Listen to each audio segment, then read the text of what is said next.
नमस्कार समस्त को मोर नुआ ब्लॉग्स को स्वागत करुच्ची। मो ना हूँ प्रीति। आज आम हजबैंड वाइफ प्लां कलु टे लालकिला बुलिया आसवाई तो लालकिलार किसी झलक मुझे मो वीडियो माध्यम देखा तो देखु लालकिलार आम जस्ट एंट्री करूँ तो ये टिकेट पड़ूची 80 रुपीज़। तो आम दीटा टिकेट नहीं गलु आंकर किसी स्टॉल ये सब लगी एवं किसी फेस्टिवल चली मुस्लिम लोक मानकर तो ये स्टॉल सब पड़ी।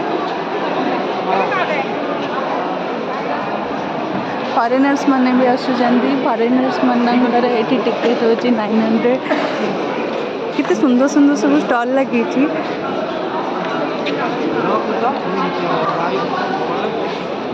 चूड़ी झुमका बैग्स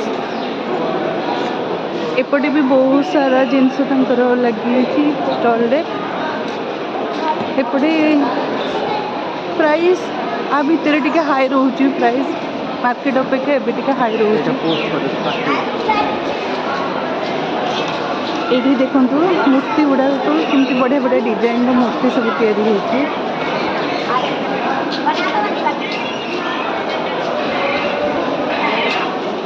ये हूँ मो हजबैंड। लेडीज मानकर आइटम भी सब कितने भल भल सब अच्छी।